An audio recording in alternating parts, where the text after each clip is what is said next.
Jangan percaya, tapi emas Antam tidak ada diskon, apalagi 20%. Kalau diskon 20%, kita bisa pastikan itu bukan diskon, tapi itu adalah kejahatan berencana. Alvin yang pinter, saya barusan menonton komen Pak Alvin di YouTube mengenai pembicaraan Hotman Paris terkait dengan permasalahan Budi Said, yaitu pembelian emas. Di sini saya ini masih junior ya, nggak tahu apa-apa. Cuman saya ini beropini secara logika. Pak Alvin bilang, nggak ada itu emas sampai diskon 20%. Nggak ada itu emas itu diskon. Lah masalah ada nggak ada, itu dasarnya dari mana? Sekarang kalau kita bertransaksi, ada marketing datengin ke kita, nawarkan produk, ibu nanti dapat diskon 30%. 40%, berarti kita wajib waspada dong, karena nanti bisa kena merugikan perusahaan. Lah kan kita bukan tanggung jawab kita untuk tahu itu.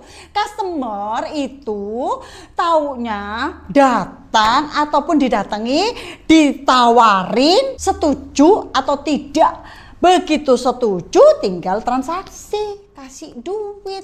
Nah kalau dibilang merugikan negara, pada waktu transaksi itu kan ada uang masuk. Pada waktu uang masuk, apa nggak dicek itu transaksi untuk apa? Emang nggak ada suratnya?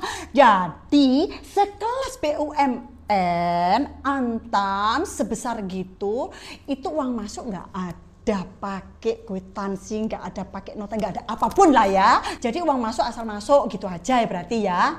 Gitu ya, tolong kasih saya penjelasan gitu aja. Maaf ya, karena kan ilmu saya masih dangkal gitu. Jadi setahu saya beli emas ini nih.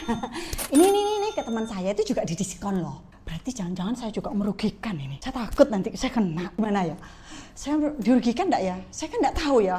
Saya kan cuma tahunya masalah hukum, saya nggak tahu masalah emas ataupun Antam HPP berapa. Bilang merugikannya itu harus harganya seberapa, saya juga bingung. Ya maklum lah ya, saya kan bukan pedagang emas. Jadi setahu saya, setiap transaksi kan ada uang masuk. Kalau memang itu dianggap rugi, dikembalikan saja loh. Kan kayak saya ini kan juga kan pengusaha ya. Kalau ada uang masuk, loh kok uangnya segede ini? Untuk transaksi apa? Pasti akan saya tagih marketing saya.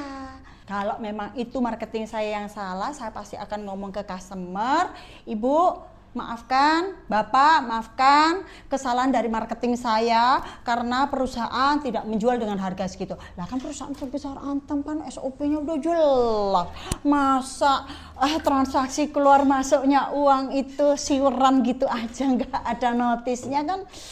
Ya gimana ya menurut saya gitu.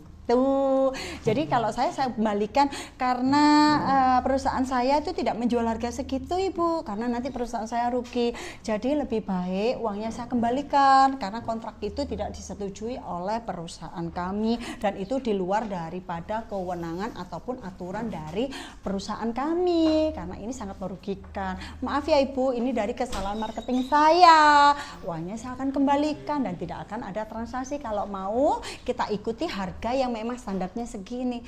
Itu kalau saya loh ya. Ini kita bicara bukan mengenai pasal-pasal tapi logik aja. Jangan-jangan nanti kalau ada marketing jujur datang, oh Ibu karena ada cat ini ditawarin, nanti langsung dikenakan pasal merugikan perusahaan karena dianggap tidak ada diskon. Nah, kita tahu ada diskon atau tidak, harga HPP aja nggak tahu kan, kita bukan pengusahanya, kita pembeli. Pembeli emang harus tahu, pembeli emang harus belajar HPP-nya. Kan enggak, itu kan sudah menjadi tanggung jawab marketing. Marketing menawarkan ke kita sepakat harganya, transaksi terjadi, uang masuk. Kalau perusahaan merasa itu tidak sesuai, ya harusnya tahu dong, kenapa nggak dikembalikan. Sesimpel itu sih kalau menurut saya. Ya maaf ya, bagi saya yang masih junior ini hanya pakai logika saja ya. Terima kasih. Sekian dari saya.